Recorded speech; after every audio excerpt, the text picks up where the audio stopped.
Welcome to Lunch Therapy Interview Friday. Today is very exciting. I've got my alpacas with me today because we're going to learn some stuff from Bronkar Lee, who is a phenomenal performer. I mean, you're just going to be like blown away by this guy. Ahoy! Good to see you, Todd Lee. Thanks for being here. I wanted to say last night I had a show at the Federal Bar in North Hollywood, and I want to thank everybody for coming out. It was super fun. Chuck was there, Lawrence, Romaldo, Judd, Lauren, Tom, Kamala, 2 Dans were there, Harlan, Max, Shelby, Marcus, Blas, Celia, everybody was there. It was super fun. I hope that you'll come out next time if you didn't come out last night, because we had a super blast. For Patreons only, I'm going to see if I can get a video of the show and put it on the Patreon site so that you can see it if you missed it. Let's get into lunch therapy. Today I've got Bronkar Lee. As I said, he's one half of the Collision of Rhythm. We had Aaron Williams on the show, Aaron Grooves on the show previously. If you haven't seen that one, check it out. But let's get into some breathing. This is Lunch Therapy Interview Friday. I'm gonna get myself a modem. I'm gonna get myself a modem. I'm gonna get myself a modem. I'm gonna get myself a modem. I'm gonna get myself a modem. I'm gonna get myself a modem. Yeah, we're gonna have some therapy today, some lunch therapy. So for those of you who are maybe in need of an uplifting, motivational kind of person, we've got that for you today. Bronkar Lee. He is somebody who does TED Talks and does motivational speaking to businesses, and then also juggles, plays all kinds of instruments, plays the handpan, which is a big thing on this show. Love the handpan. So let's take our deep breaths at the top of the show. I always take 3 deep breaths. So in through the nose, out through the toes. I see Chuck is here. Howard, let it go. Howard had a show last night as well. Howard's a comedian, and he said that before he goes on stage, in through the nose, out through the toes works every time. In through the nose, out through the toes. Hold it. What is Patriots? Let me explain. Let it go. It's Loretta. There's a thing called Patreon, and you could be one. What you do is you go to patreon.com, and the link is on YouTube, or I will give you all the link. Patreon.com. I think it's Joel Marshall's Lunch Therapy. But anyway, you go there and you can become a Patreon and donate some money, and you can do it on a monthly basis if you want. There's going to be some special content for Patreons only. So like you missed me doing stand-up, or maybe you don't want to go out and see me doing stand-up, you could see it maybe there. Chuck, didn't see you last night. Why didn't you come by and say hi? Yeah, Chuck was like in the corner. He was being incognito. He's a frequenter of the Comedy Store, and he likes to hide in the shadows sometimes, and then not always. Todd Lee, who is this TED person everyone is talking about? Well, we'll have to ask Bronkar who that is. It's Todd. Yeah. All right, one more. In through the nose, out through the toes. Hold it. Let it go. This is Interview Friday with Bronkar Lee.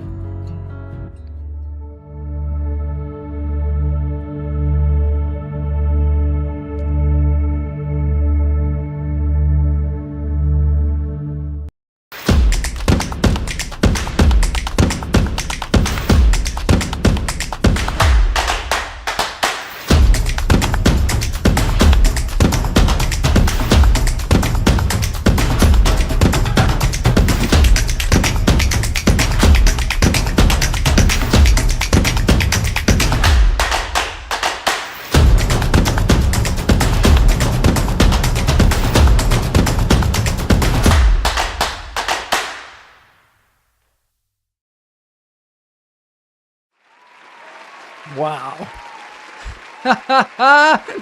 Bronkar, welcome to Lunch Therapy. Hey, what's up, brother? It's great to be here. Great to see you. We had the weirdest occurrence because Aaron Grooves was on the show, Aaron Williams, and I had met him through a friend, and it was like he's just so incredibly talented, and I was just blown away by him. And I had seen you guys on YouTube, both of you performing together. And then we were screening our movie in Lancaster, Pennsylvania. And I go on the Instagram just to see if they're like promoting it. And there you guys are. There you are, going to be in the same venue where we were showing our movie. We were showing it on a Friday. You were performing on a Saturday. And I was like, wow, this is the most fortuitous, weirdest coincidence. And then I got a chance to meet you, and here you are. So great to have you here. Great to be here, buddy. Yeah, man. All right, so Bronkar, okay. Bronkar, I can't even put him in a box at all because he's a musician, he's a beatboxer, he plays the saxophone and all kinds of flutes and juggles phenomenally. Where did you start? Because you've got so many talents that you cultivate. Where did you begin? Did you start out on a particular instrument, or did you start out beatboxing, or what did you do in the beginning? Yeah, I started off like you do this show, bro. Started off with the breath. So the human breath is so fascinating because it's so simple but infinitely complex. All of the moving parts that work along with it, and essentially, you know, as far as the box thing goes, for me, humans want to put humans in boxes and things in boxes and label them and give them names and stuff like that. And makes total sense. I am a healer if I had to define myself, and I use energy, my energy, source energy to transfer that energy through different tools and instruments and apparatus to amplify that energy to help and to heal. And so that's the best way I can define it. So I do play a ridiculous amount of instruments. I love music. It's so amazing. I started with beatboxing with the human breath, as I said. I actually had a deep connection when I lived in Yellowstone National Park, and I discovered the Jimbei Drum, which is originates in a lot of like West African music, for people who haven't heard of it. And it's the djembe. And I discovered it in Yellowstone. And when I discovered the drum, it was this amazing connection where I suddenly was in rhythm with nature. I felt a connection to the geyser basin, to the trees, to the buffalo, to the sky, to the cosmos. And I felt that through the heartbeat of my hand hitting the skin on the drum. And through that connection, I established contact with something greater than myself. And in that moment, I said, I want more of this. And so drumming was the gateway, the portal, the key to open that door to enter that dimension. And since then, I've dedicated my life to unpacking all of the amazing things we can do with sound, vibration, organizing that sound and vibration and putting it into music, and then creating experiences to ultimately have transformation and empowering ourselves and staying healthy mentally, physically, and emotionally as human beings. That is, first of all, one of our chat room members, Todd, he said, you can live in Yellowstone? How are you living in Yellowstone? Yeah, I had a gig. Off the grid? What was going on there? No. It wasn't that cool. I had a gig as a housekeeper. I literally made my first beds of my life. I was 20 years old when I lived there, and I got a summer gig as a housekeeper, and I was changing beds in Yellowstone. And so I'd work in the mornings cleaning rooms, and then afternoons I'd be off hiking through the geyser basin, man, and camping and stuff. Yeah. Oh, that's incredible. And then it just kind of spoke to you. Now, you said that you and Aaron both said that when you did TED Talks together, you just happened to be doing TED Talks, I think, here in Los Angeles, and you met one another. And one of the things that you said was, you're a drummer, right? You said that to him and he said, yeah, I'm a drummer. So, I mean, you kind of identify yourself at the core with percussion. Is that Yes. right? Yeah, Yeah. definitely, definitely. Yeah, so I saw Aaron, he was tap dancing, and then he saw me, I was doing some inverted juggling with vocal percussion on drums and stuff, and we just both were just like magnets to each other. And I was like, I want to learn tap dancing from you. And he was like, I want to learn juggling from you. And then we hung out. He came over to my place and I had, a huge room full of drums. And he was like, I knew you were a drummer. And we sat down and grooved and played drums for hours. And then we were just instant soul brothers. And, then we've been performing together for, almost a decade. I found Aaron originally because my tap dance teacher, I had said to him, I want to, I need to have something to look at to learn a certain step. And and he said, you should look at Aaron Groove's channel. And so I went to his channel and there he was teaching me this step. And, there's something about that too, something about having a purpose in life and really following that through. Aaron made that thing just to teach other people. He had a purpose to reach out to other people and help teach them. And that is just such a powerful thing. Don't you think that's like a powerful having a purpose? Like you kind of stated your purpose at the beginning of this. Do you feel like that's something everybody should do, is figure out what their purpose is? And you can change it, but at least have it, know where you're headed. Absolutely. Yeah. It's a North Star, and it's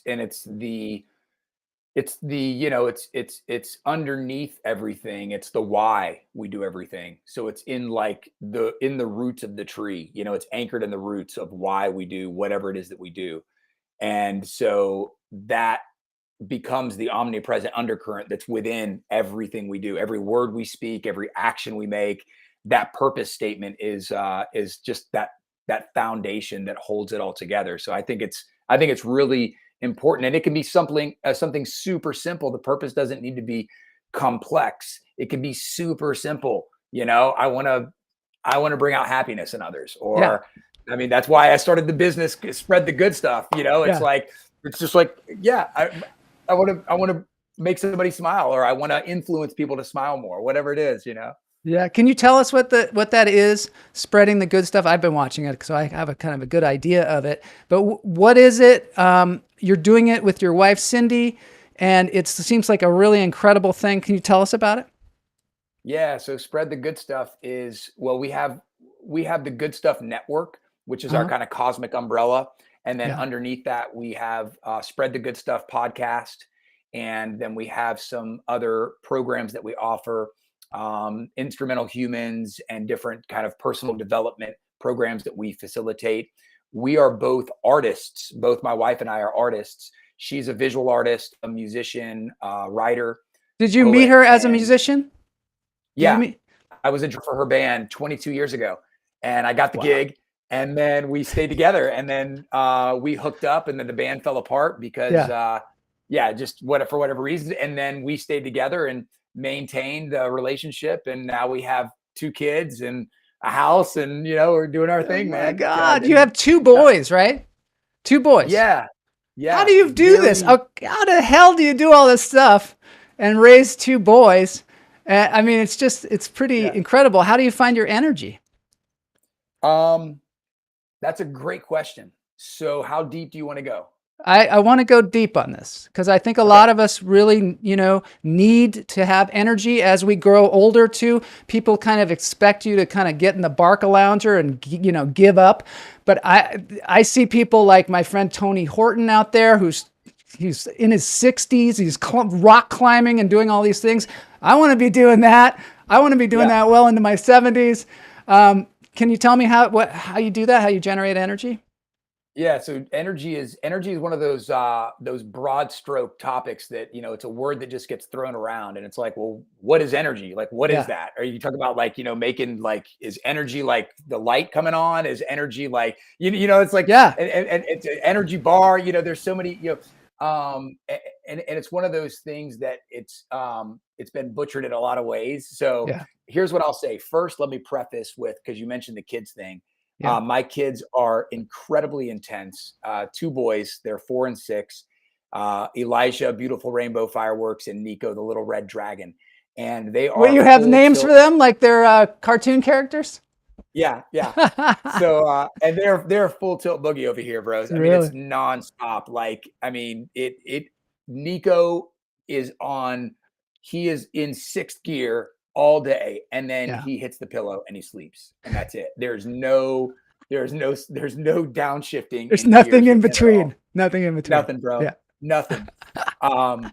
And both of them are super delightful, and parenting is just a trip. And talk about the spiritual journey. The spiritual journey through parenting is like, that is the ultimate test. I guess so. Everything you want to master comes out in parenting, and you're like, oh, that's what I look like when I get mad. Oh, that's what it is. Wow. Yeah. Yeah. Like a mirror. Like a mirror. Absolutely. So the energy thing, to answer that question, we all have the same amount of time in a day. We all have 24 hours. And, really, so many people talk about time management, and really it's not really about time management. It's about energy management. I think that's the key to life. And when we can master the energetic realm, then we can master life. And what I mean by that is the energy that we're broadcasting makes a big difference. Because it picks other people up. It has the ability to help, to heal, to support, to guide, to nurture, to nourish, and it keeps us going. Now, there's a couple ways that I get energy personally. One is obviously like the classic way that's very linear, where it's cocaine. Cocaine. Yeah, cocaine. Yeah, absolutely. Yeah. So you want energy, just, go, or the legal version, go get some coffee, go to Starbucks. Right. Sorry, I stopped you. Whatever. Yeah. Go on. Go on. Yeah. Which I am a coffee drinker, just for the record. So I am too. But it's not always the best way to get your energy. No, not always. Okay. Continue. Sure. I'm sorry I interrupted you. That's terrible. No, it's all good, brother. Life happens in the detours, brother. And you are a great detour. So, So the linear way that a lot of people talk about is nutritional intake, which makes a huge freaking difference, right? And then your physical output. What are we doing for exercise, right?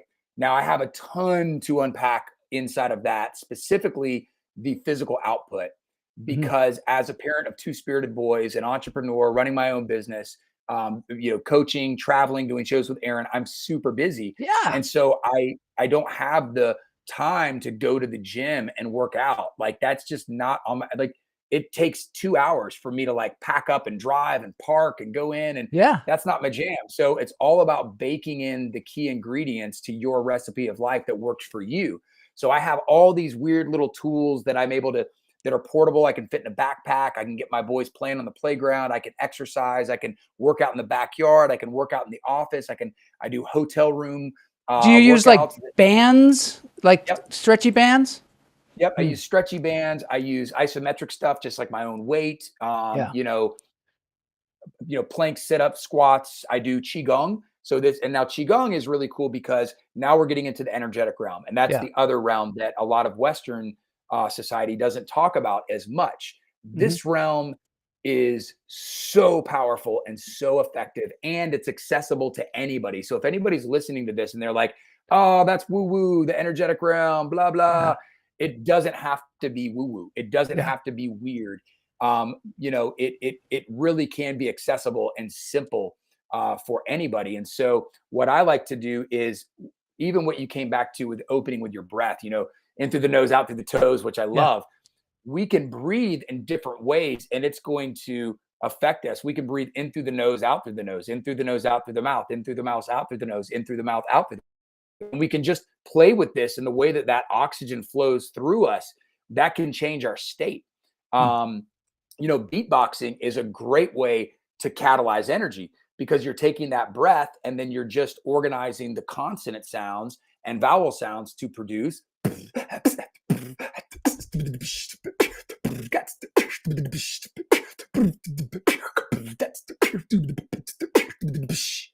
So it's just flipping those around, but then that relationship with the breath comes in, and you're like, you can stimulate your body just like if you get in a cold shower and you breathe really heavy, it Yeah. raises your energy level instantaneously. So for people listening, if you haven't ever done cold showers, Oh, I highly recommend just you trying do? one. Yeah, you don't have to. You don't have to, but I recommend at least trying I one. get Cold it. I showers. totally get it. It makes you breathe. Like, and also just even jumping into cold water makes you breathe deeper Yeah. than you ever breathed before. Yes. I Yes. just, I don't know. For me, cold water, I try to be Wim Hof, occasionally. Yeah. But Yeah. And what about pranayama? Do you ever do that where it's the Indian breathing yep. technique through the nostrils? And it gives you energy, right? I mean, it totally Yeah. gives you that energy that you need. And sometimes just taking 10 minutes or 5 minutes to do some breathing like that. How would you recommend people breathe? So let's say I'm feeling kind of down. I don't have a lot of energy. Maybe I'm working at a job where I'm sitting at a desk and I want to get some energy and want to improve my mood. What would you recommend doing? Yeah, what I would recommend in that moment, if you're required to sit. So my preferred, I mentioned qigong a moment ago. That's Yes. my preferred method for I'm a big Tai synchronizing. Chi guy myself, so I totally Yeah, have that understanding of it. Not that I practice on a daily basis, and we'll get into that. But so I have an idea of Qigong, but tell me, I'm sorry, I interrupted you again. Tell me the no, answers. it's Oh, okay. It's great okay. You're sage. excited, bro. It's exciting, man. It's exciting. So qigong is my preferred tool because it marries motion, breath, and so you get that exercise while you're doing it, and you're getting your breathing, and you're connecting to the energetic realm as well. I can unpack that a bit more, but Yeah. to answer your question, what can people do when they're at the desk, right, and they need to Yeah. get some energy Yeah. or whatever it is? So um, actually, let's do wherever. I'll actually lead us for just a Great. moment. Great. 60 seconds, 90 seconds, right? Just really quick. It Yeah, doesn't let's take do it. long. So wherever you're at right now, just feel, if you're sitting, right, feel your butt on the chair, feel your booty on the chair. If you're standing, feel your feet on the floor. Either way, you're most likely connecting to the earth with your feet. In the rare occasion that you would be currently on a roller coaster in Six Flags, then I would say that you're the exception. But right now in this moment, feel your feet on the floor. If you have the ability to close your eyes, that's great. If not, you can leave them open. But imagine roots coming out of the bottom of your feet, roots coming out of the bottom of your feet. Feel those roots go all the way down into the earth. Feel the energy of the earth coming up into your feet. And notice it's very supportive. Notice it's very grounding. And just say to yourself in your mind, I am grounded. Right. I am rooted like a tree. And feel that energy surging up into your ankles, up into your knees, a very supportive, grounded energy up into your hips, up your spine, your chest, all the way up into your mind. Feel it flowing down into your fingertips. And then as you feel that, breathe in through the nose and out through the mouth.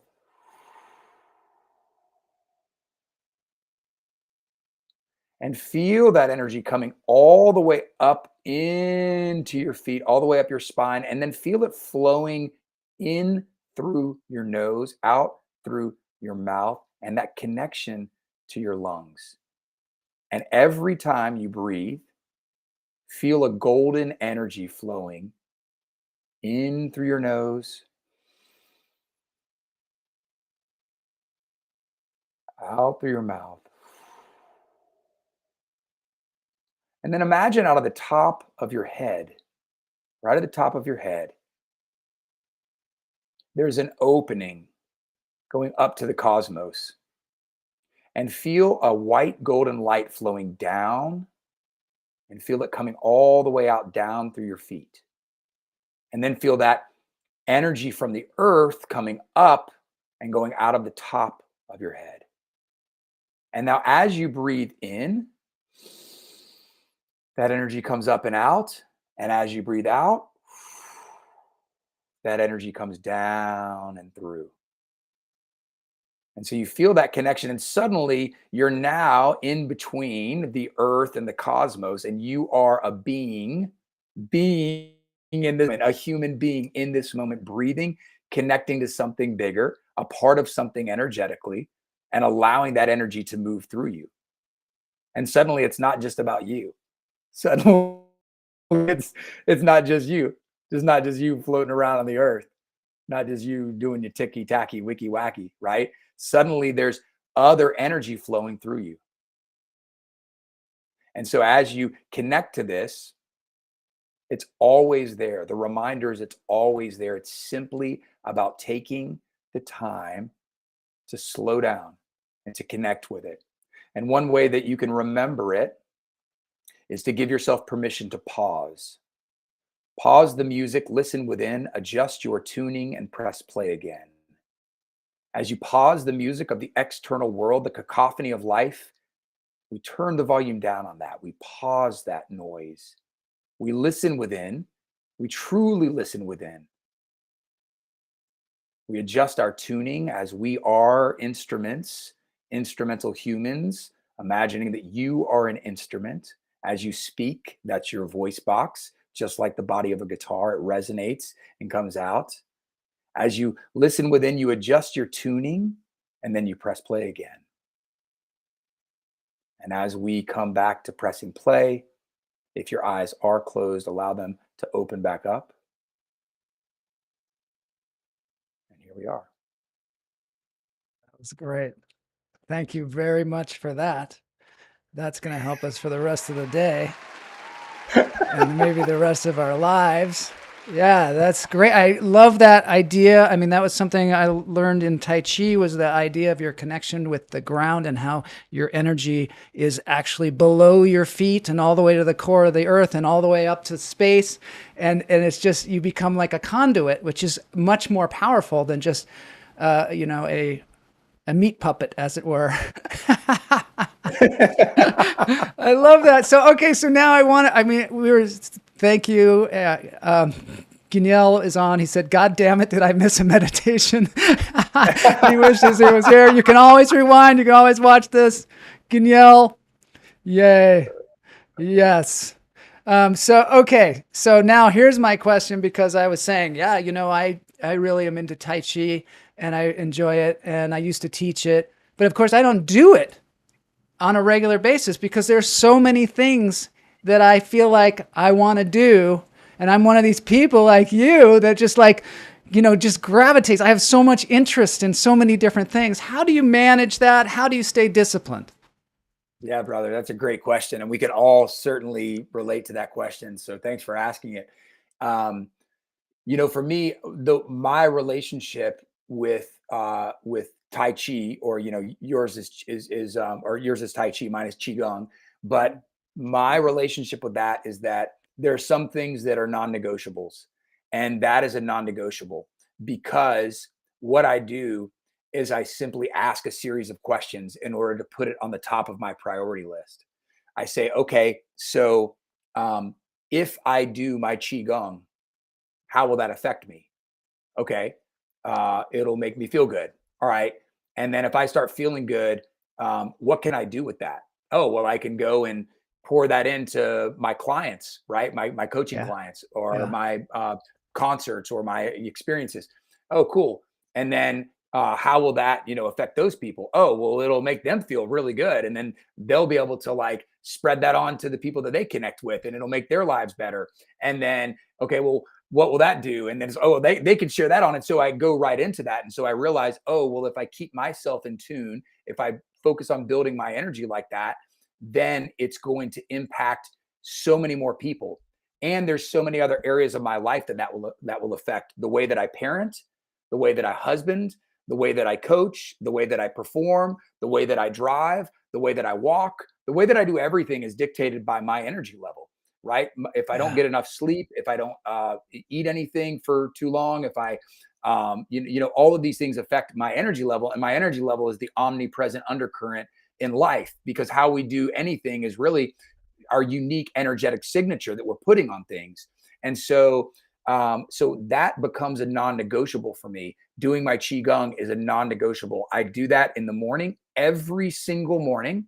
I get up at the crack of dawn before my boys are jumping out of bed full speed because they're already in sixth gear when they get up. Right. And so I get up and I go and I do my qigong outside. Luckily, I live in Georgia, so we don't have extreme, seasons, so I can go outside all the time. But I go out and I get my qigong on every morning. And here's the key of how to bake that ingredient into your recipe of life every day is to make it accessible, right? It's a non-negotiable because it makes me feel good. And so how do I have the discipline or prioritize it? I make it short and simple. So I might only do 3 or 5 or 7 minutes of qigong, but that 3 or 5 or 7 minutes of qigong will still give me a little bit of a boost, will still give me a little bit of a kick, and it's going through those motions. And if I have more time, I could do 12 or 15 or 17 minutes of it, Yeah.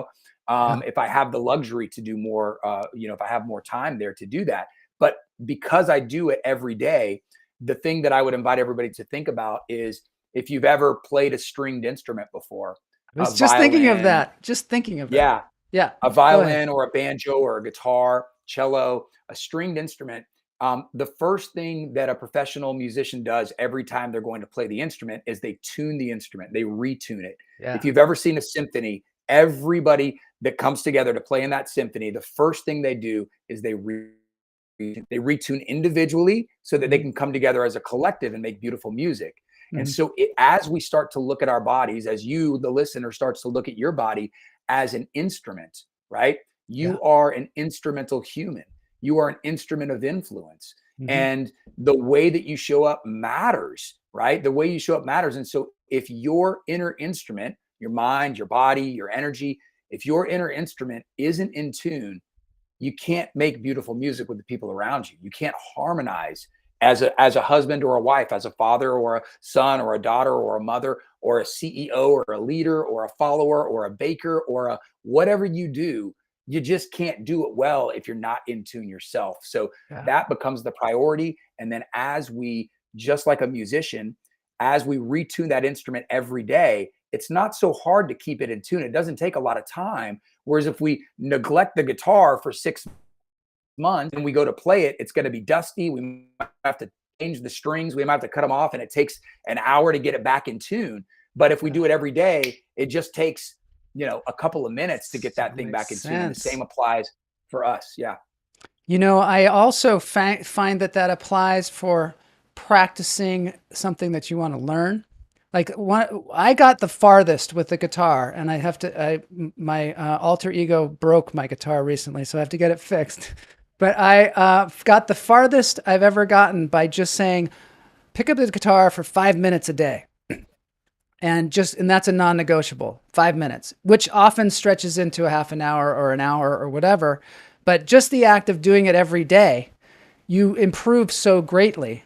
And it doesn't, obviously it doesn't take a lot of time, and doesn't take a whole lot of commitment, but all of a sudden you're a better guitar player.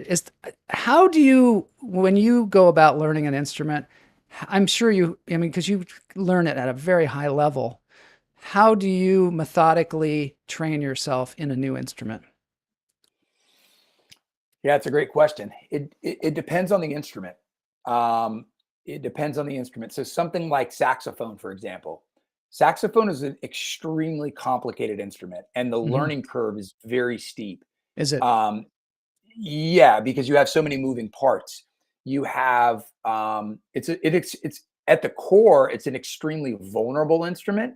So Yeah. if you don't have any musical training, it's extremely intimidating Yeah. because it's just about the closest sounding instrument to the human voice because it's taking your breath, it's applying it to a reed that's vibrating on a mouthpiece that Yeah. then comes down into this body that sits right on you. And so it's your essence coming through it. All woodwinds are like that.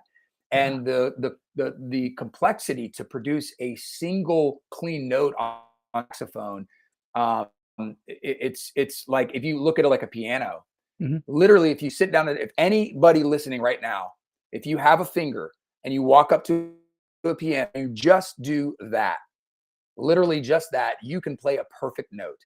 Uh-huh. Now, Right. the piano has the ability to be infinitely complex with Mhm. 10 digits, 88 keys. It's basically a melodic drum. It's called the soft loud, piano forte. Yeah. It's a melodic drum, and it literally is it hammers. It's a hammer that Yeah, hits you're a right. string, Yeah, it's right? percussive. And then you can, yeah.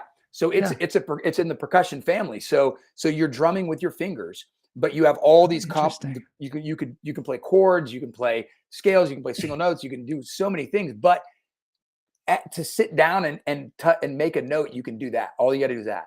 On the Yeah. saxophone, to make a single note, you have to do so much. You Yeah. have to have this embouchure, this Yeah. relationship to the mouthpiece. You have to wiggle your fingers in a specific combination. It requires all of your face and both of your hands to produce a single note. Oh my God. And so something like that is, requires a lot of focused discipline, intentionality.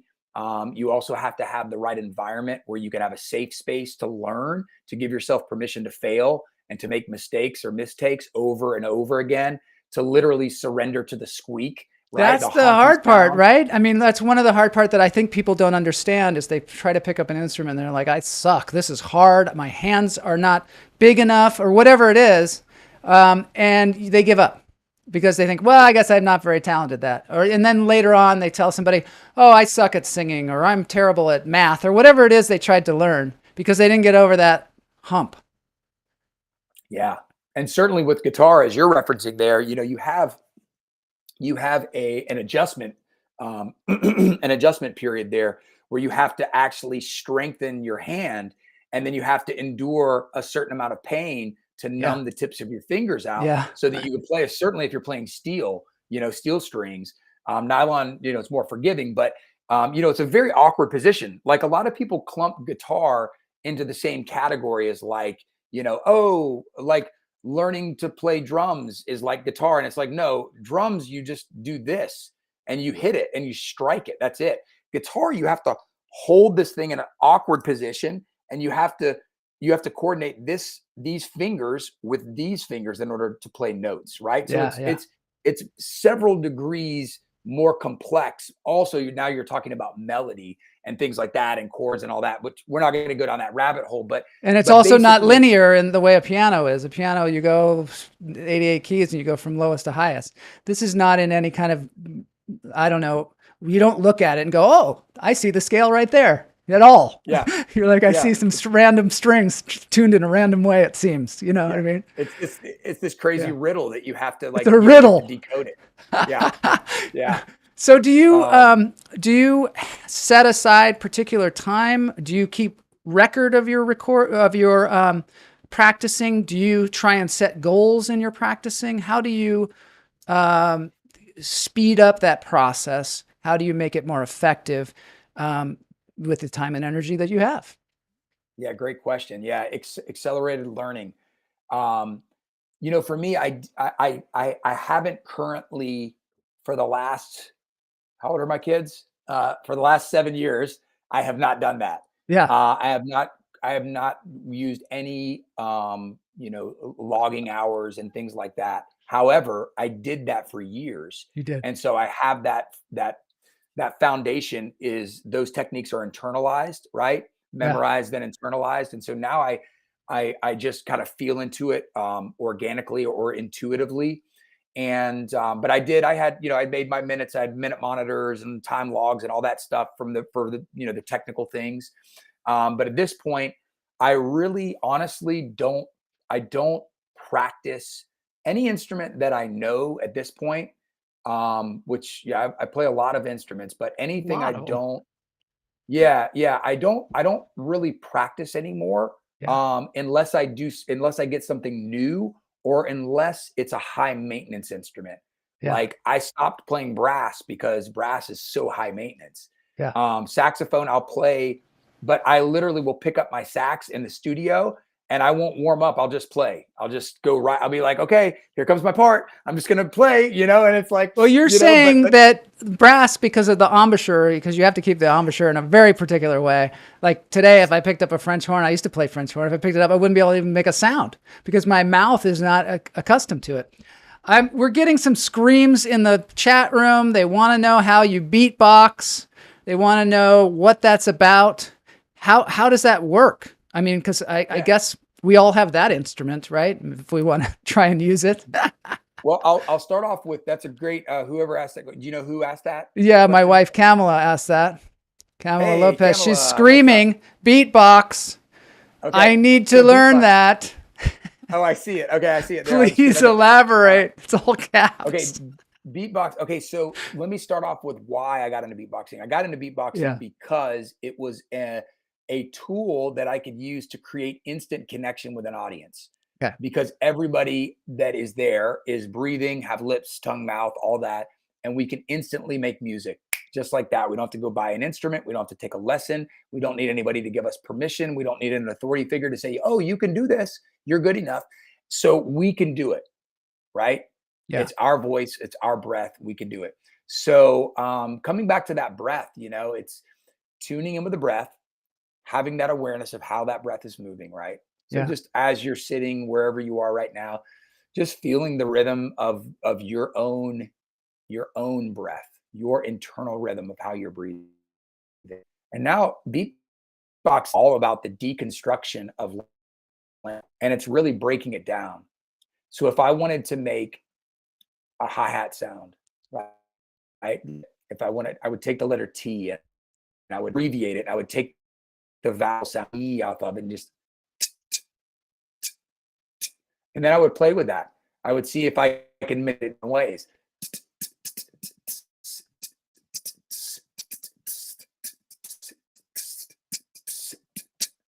Take the letter K and take the vowel sound, the A off.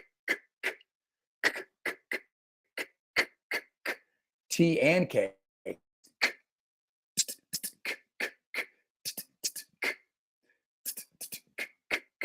And then we have the spectrum of sound now of a T to a K, which have different qualities. You're making yourself like a whole drum kit, essentially, in your mouth. Yeah.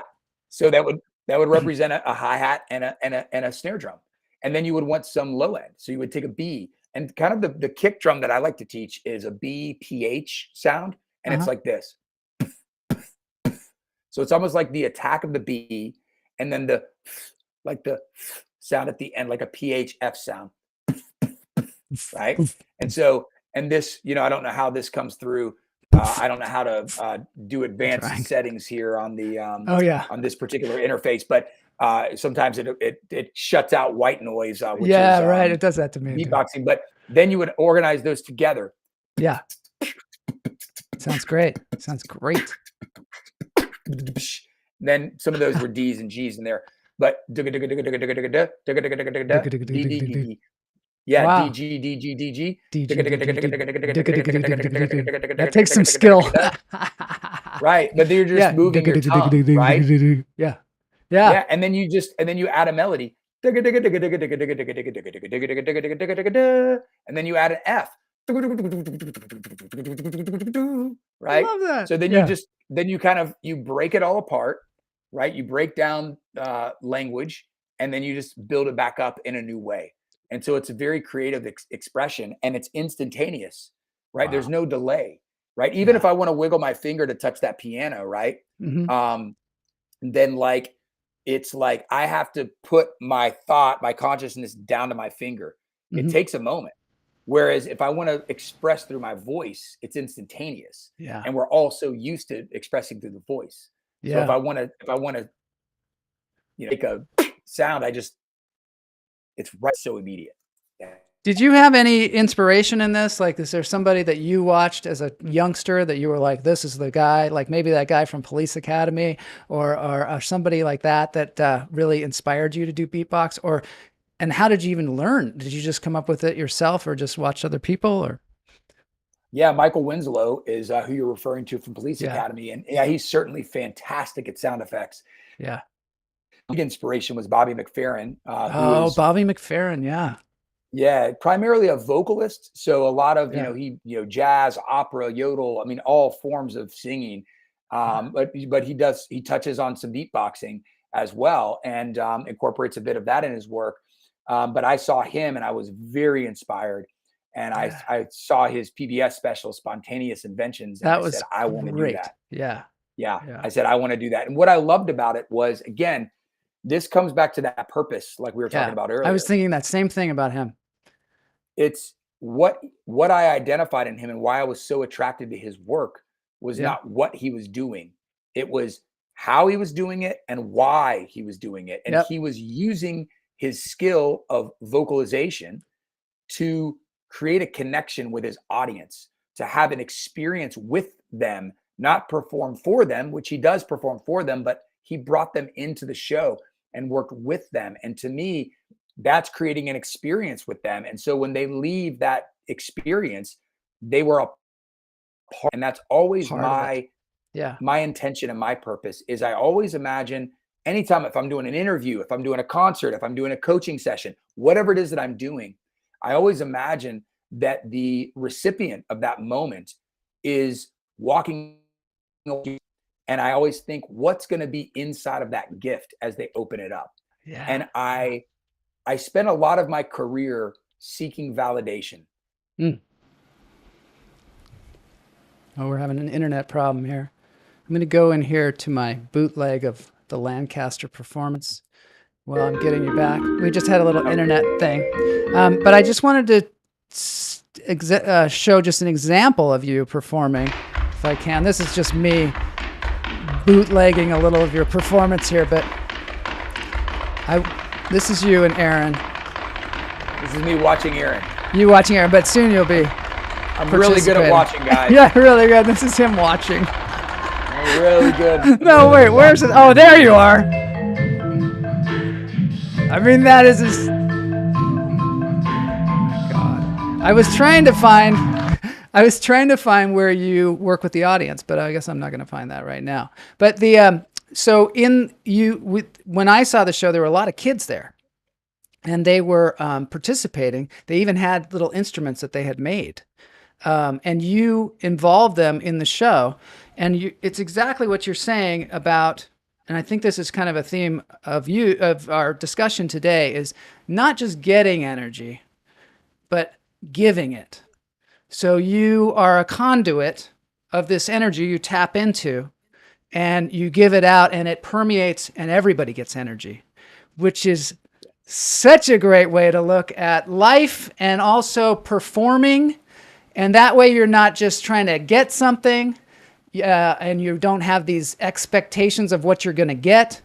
You're just you're flowing out energy, and then everyone else does that as well. It's just a great concept that we should all keep in our minds, And we can all, am I back, by the way? Can you hear me now? You're back. Yeah, you're totally back now. Okay. And by the way, this concept isn't reserved for like this elite group of people who are called performers. Yeah. It's like everybody can do this, right? So if anybody's listening to there, oh, well, I'm not a performer, I don't get on, so whatever. So what? Yeah. It's like you perform every day when you walk outside, when you connect with your neighbor or whoever. And the thing is we can all do that. In fact, when I travel a lot, and when I'm at the airport, I go to get a sandwich or a drink or whatever.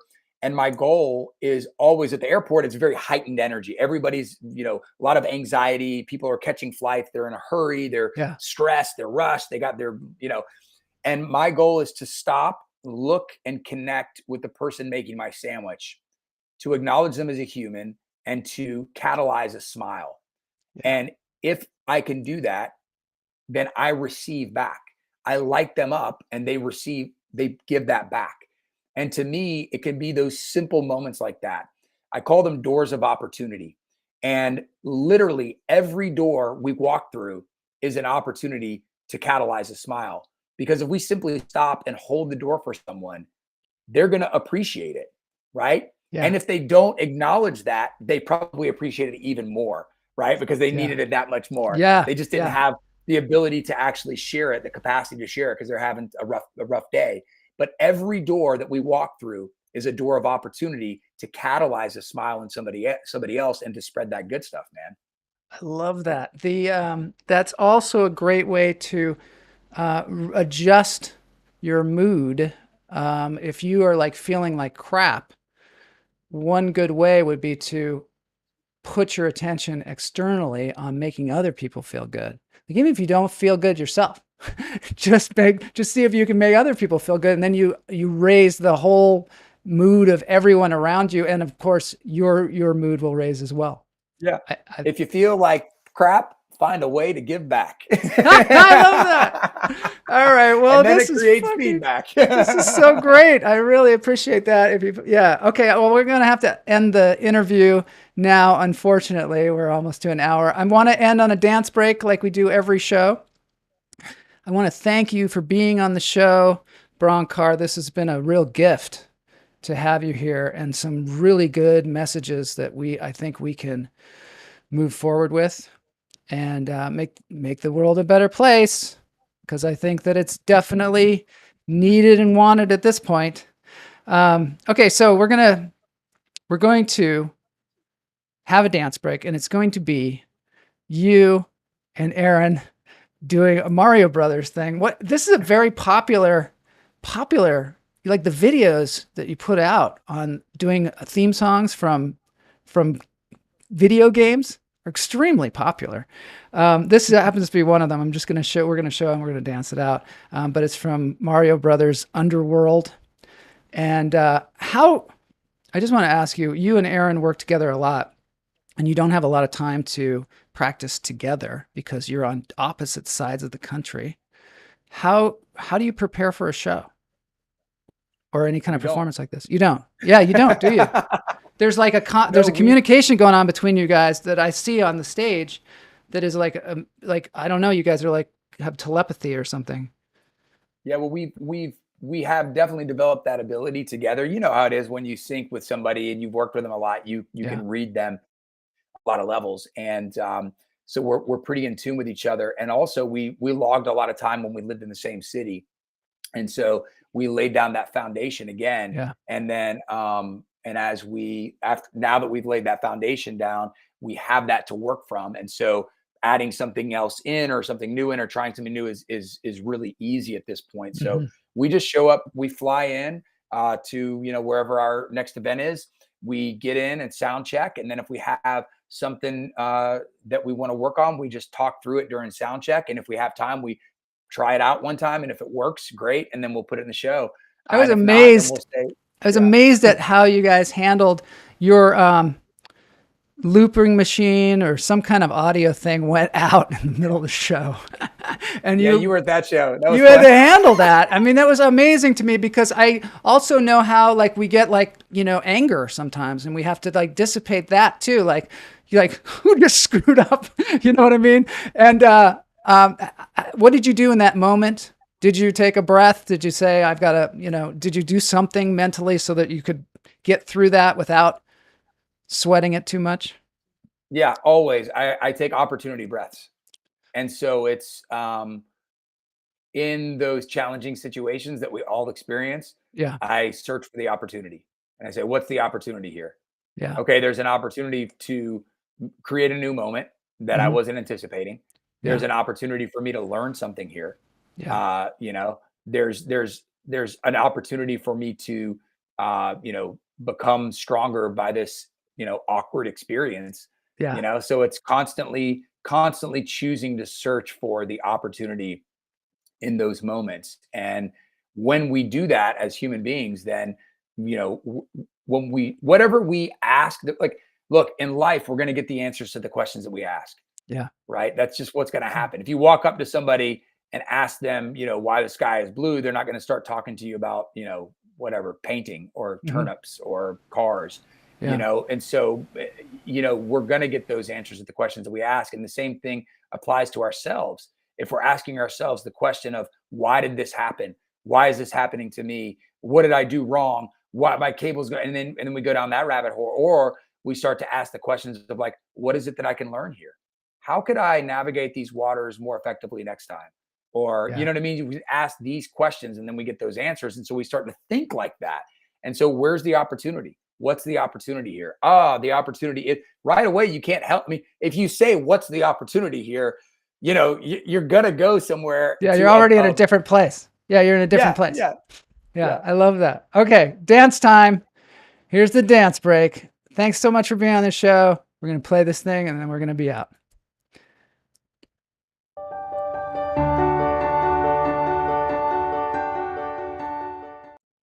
All right. Okay, this is you. And you've got over there a looper and you're beatboxing. I don't know what you call that thing, but it's cool. Screw Sunny Days. You got that from last week.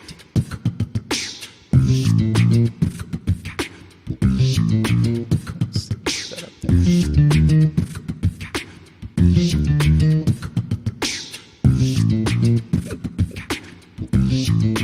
Now, is this a riff on a song that's in a video game? Is that it? Nice.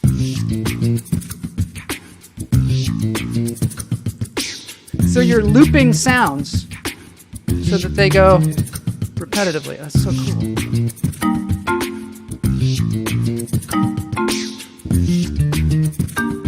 Thanks, everybody, for joining us on the show today.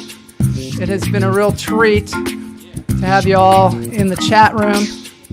Please spread this wherever you want. Send it to your friend, your grandmother, your video game aficionados. And thank you, Bronkar, for being on the show. Check out Bronkar's site, spreadthegoodstuff.com. And also Collision of Rhythm, of course. And if you want to see more videos today, we tried to stay in the realm of the present time and tried to be in the moment. But if you want to see some of the past performances of these two and also some of the meditations and uplifting things, there you are playing the saxophone and I'm talking over it. Stop. All right, thanks so much, everybody, for being here. This has been Lunch Therapy with Bronkar Lee. All right, we'll see you all next week.